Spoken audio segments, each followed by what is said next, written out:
Disrupt yourself or be disrupted with Nicky, a kick-ass author, international keynote speaker, digital knowledge amplifier, and a voice for those who yearn to reinvent themselves. Do you think the world is better with or without the internet? Now, at this point, the world is better with the internet. With the internet. Because there was things we lost. There's things we couldn't do. Now we can do those things. Right. But the thing is, now we can take it to the next level. Right. I don't know if you see the science fiction movies. Okay? The one that, Star Trek? Right. Okay. You remember the communicator? Right. Great. That's the cell phone. Mm-hmm. We're taking travel to the next level. Mm. We're taking communications. And yes, we'll be able to transport ourselves through electronically. Right. Getting there. Right. Everything's possible. But yes, it has improved. Right. Particularly in industry, like I say, mining, banking particularly. Mm-hmm. Look at what we can do in money movement. Right. We can move money within 24 hours. Absolutely. In fact, in some cases, well, actually, in truth, you can move money in 5 minutes anywhere in the world. Right.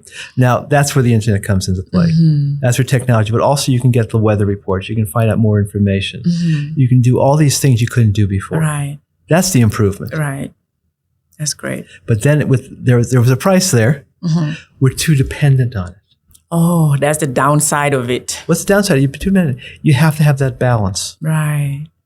That's for me. Like I say, for me and my wife, we decide, okay, fine, we'll do that. Mm-hmm. We'll be 100%. But then when we're breaking or away, we break from it. Absolutely. But people don't have that discipline to be able to break away. Well, that's the thing. They have to be trained in it. Right. It's another course.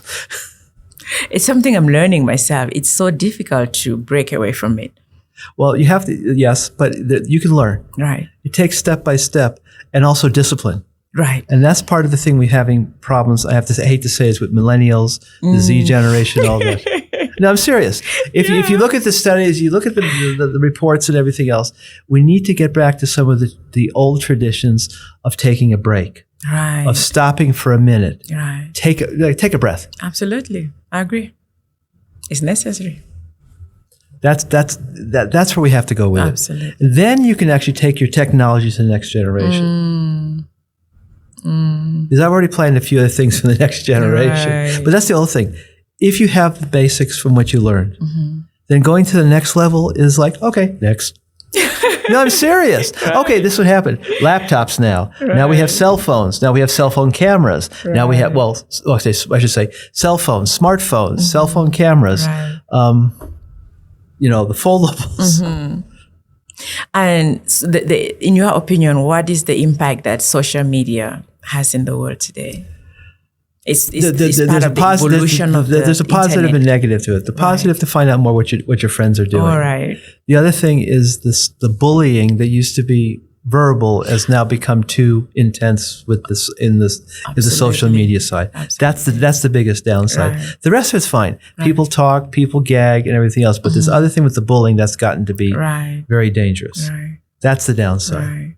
And maybe the competition and the comparison of each other. Like before, if you had a car or if you had friends, a friend who had a particular car and maybe you are lusting after that car, it was just your friend. Yeah. But now you log online and you see all this glamour and all these luxuries and all of this. So for people who love things and they can't control themselves, I think that sort of contributes to their sadness or some sort of depression. They feel like everyone is winning except me. Yeah.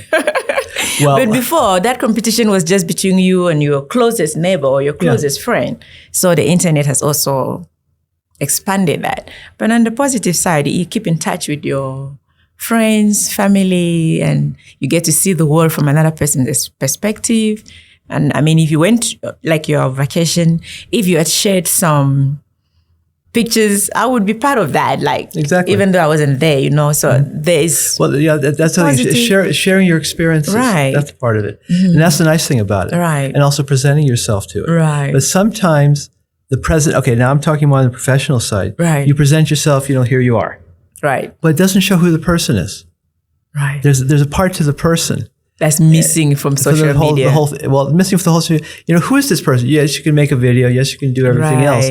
But when you talk to them, can you get that feeling, that connection or the non-connection, whichever way it goes? Right.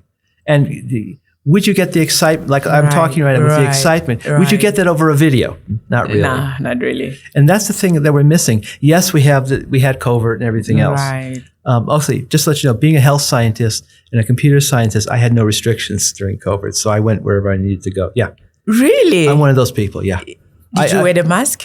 I took the whole precaution. I did the injections, no problem else. But see, the thing is that if you know... But you were not locked down by it. I've never been locked down anywhere. Wow. No matter what situation is. Right. Because I have the training. See, I come from the Cold War, okay? Right. Here's one you're going to really like. I'm trained in handling nuclear material. Wow.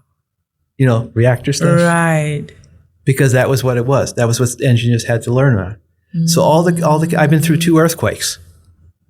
When was it? This was 1970 and 1989. San Francisco and Los Angeles. Wow.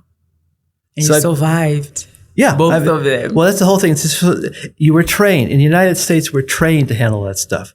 We're trained to handle disasters. Right. Because it's life. Right. Here, we forgot some of that. And part of it has to do with the load shedding. Right. If people learned about that, because I don't know if you drive on the roads lately. Right. It's dangerous out there. I know. They don't stop for red lights. They don't stop for any of this stuff. You drive at night. Right. Where are the lights? Right. Where's the things on the street? Right. Because when there's no electricity, it affects traffic lights as well. Yeah. So. But that's the whole thing. And there's some places that not even mark the traffic lights, so people just run. Right. But that's what I'm saying. If you've learned the basics, again, all the basics, right. you need to. It's a survival. Right. It's a living. But then you can make it fun. Absolutely. And if you make it fun, it's not a drag. You know, like, no, I'm serious. You take the point. Do you want to make it? Do you want to have an existence of drag, right. or do you want to have an existence of fun? Absolutely. And enjoyment. That's the big thing.